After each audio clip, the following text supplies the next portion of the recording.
విచారణ ప్రారంభించి 2 ఏళ్ళు అయింది కదా. ఇప్పుడు తమ్ముడు ఒక మాట అన్నాడు, పుంకాను పుంకాలుగా కథనాలు వచ్చినాయి. ఎక్కడికి వెళ్ళి వచ్చినాయి?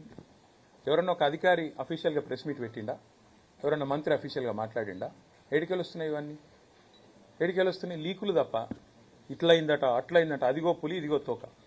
ఒక్కటంటే ఒక్క ప్రెస్ మీట్, ఒక్కటంటే ఒకటి అధికారిక వార్త ఏదైనా వచ్చిందా?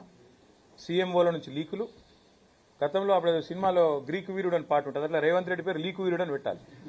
లీకులు తప్ప పీకింది ఏంది నువ్వు? నాకు అర్థం కాదు. 2 ఏళ్ల నుంచి గుంచుతూనే ఉన్నావు.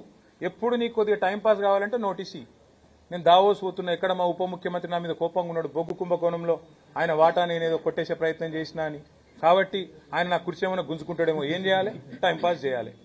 2 రోజులు నోటీసుల పేరు మీద డ్రామా ఇవ్వాలి. మాకు ఇంకో 2 రోజులకు ఇంకోళ్ళకి నోటీస్ ఇస్తారు. ముఖ్యమంత్రి గారు వచ్చేదాకా టైంపాస్ చేయమని చెప్పిపోయిందట. కాబట్టి టైంపాస్ చేస్తున్నారు. కానీ ఒకటి మాత్రం వాస్తవం, మేము ఏ తప్పు చేయలేదు. కాబట్టి ఎవనయ్యకు భయపడం, అది మాత్రం పక్క.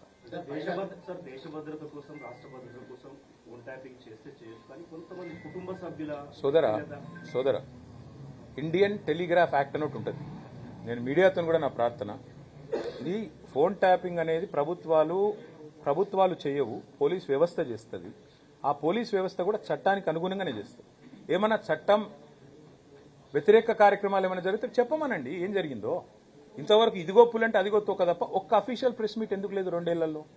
ఒక్క అధికారి బయటకు వచ్చి ఎందుకు మాట్లాడాడు? ఇంకోటి నేను అడుగుతున్నా, మళ్ళీ చెప్పు నాకు. శివధర్ రెడ్డి గారు ఇవాళ డీజీపీ, ఆ రోజు మా ఐజీ ఇంటెలిజెన్స్. ఆయనకు తెలియకుండానే జరిగిందా మీరు చెప్పిన ఏదో వ్యతిరేక కార్యక్రమం? మరి ఆయన ఎందుకు పిలుస్తలేరు? మహేందర్ రెడ్డి గారు మా గవర్నమెంట్లో 5 ఏళ్ళు డీజీపీ, మరి ఆయన ఎందుకు పిలవదు? ఓన్లీ పొలిటికల్ లీడర్లు ఎందుకు టార్గెట్ చేస్తున్నారు? అట్లాగే మీరు గమనించండి జాగ్రత్తగా. హోమ్ సెక్రటరీ ఎవరున్న గతంలో మొన్నటిదాకా డీజీపీగా ఉన్న జితేందర్ గారు, రవి గుప్తా గారు, వాళ్ళు ఎవరన్నా పోయినరా విచారణకి? మరి ఏం జరుగుతుంది ఈ రాష్ట్రంలో? రాజకీయ వేధింపులు, రాజకీయ హరాస్మెంట్ తప్ప ఈ విచారణలో ఏముంది? ఏమన్నా విషయం ఉంటే